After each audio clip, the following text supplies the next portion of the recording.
The wind howled across the barren plains like a wounded coyote, carrying with it the scent of dust, death, and destiny. The sun dipped behind the red horizon, casting long shadows over the lonely ranch where silence ruled, except for the soft creak of a rope swaying in the wind. John Calhoun, a rugged rancher hardened by years of loss and survival, stood over his fire, staring into the flames, as if they held the answers to questions he never dared ask. He was a man who lived by a simple code: never harm the innocent, never trust the Apaches, and never look back. But fate, cruel as a desert storm, was about to test every rule he'd ever lived by.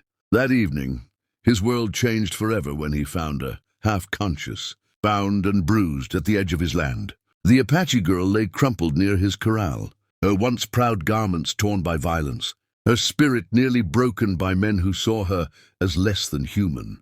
She looked up when he approached, her dark eyes glinting with defiance even through tears. "I beg you, just make it quick," she whispered hoarsely, mistaking him for another captor, her trembling lips forming words soaked in surrender and pain. John froze where he stood. Something in her voice, raw, broken, yet brave, cut deeper than any bullet wound. He'd seen death before, taken lives even, but this was different. This was innocence crushed by cruelty. For the first time in years, his hardened heart faltered. He knelt beside her, his calloused hands trembling as he untied the ropes cutting into her wrists. "You're safe now," he said softly, his voice rough as gravel. "Ain't nobody gonna hurt you anymore." She flinched at his touch, eyes wide with disbelief, as if the very idea of kindness was foreign. The night deepened around them, the stars blinking silently, as if watching an impossible story unfold. He carried her inside, wrapped her in an old wool blanket, and set water to boil.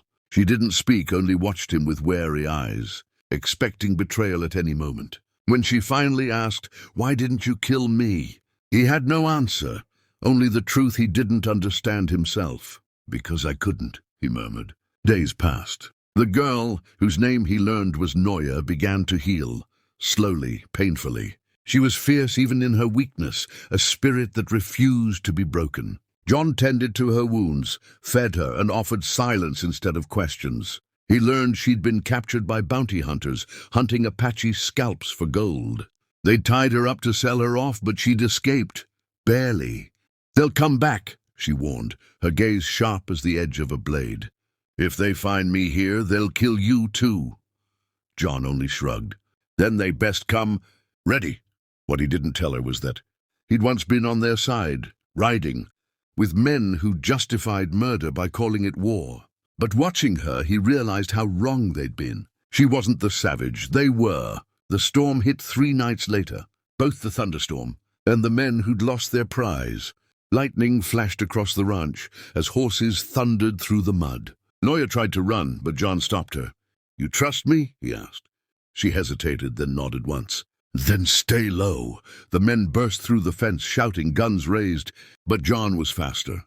He moved like a man with purpose for the first time in years, his rifle steady, his aim righteous. When the smoke cleared, 3 men lay still in the rain, and silence fell once more. Noya stood trembling behind him, her hands clenched to her chest, the storm washing blood from the earth. "Why?" she whispered. "Why would you do this for me?" John turned, eyes soft under the brim of his soaked hat. "Because no one ever did it for my wife," he said quietly. "She died because I stood by and did nothing. I won't make that mistake again." Noya looked at him then, not as a captor, not even as a savior, but as something in between. A man who'd lost as deeply as she had. Dawn came pale and quiet. The storm washed away. John buried the bodies under the old oak and let the prairie reclaim what it would. When he returned, Noya was sitting by the fire, wrapped in his coat. "You can go," he told her gently. "You're free now." She looked at him, her voice soft but steady. "And what about you?" He smiled faintly, pain flickering behind his eyes. "Guess I'm finally free too." She stood, took one last look at the man who'd saved her soul, and disappeared into the sunrise, back to her people, her freedom, her future. John watched until she vanished into the golden light, then turned back toward his lonely ranch, his heart strangely lighter. Some wounds, he realized, don't heal by forgetting. They heal when you choose to do the unthinkable. Show mercy when the world tells you to hate. Months passed since that stormy night, and the prairie had grown quiet again. John Calhoun lived with a strange peace he hadn't known in years. But some nights, as the fire crackled low, he still heard her voice, soft, trembling, brave. "I beg you, just make it quick." He wondered where she'd gone, if she'd ever found safety. Then one dawn, as the mist lifted over the plains, he saw a lone rider approaching. It was her, Noya, but she wasn't the frightened girl he'd rescued. She rode strong, proud, dressed in her tribe's colors, a warrior now. When she dismounted, their eyes met, two souls scarred by the same cruel world. "You saved me once," she said quietly. "Now I've come to save you." John frowned, confused, until he saw the smoke rising beyond the hills. Soldiers headed straight for his ranch. They wanted revenge for the bounty hunters he'd killed. And if this story touched your heart, if it made you feel something deep within, subscribe to the channel for more powerful Western tales of courage, love, and redemption. Every story carries a truth worth remembering, and yours might be next. Don't just watch, be part of the journey.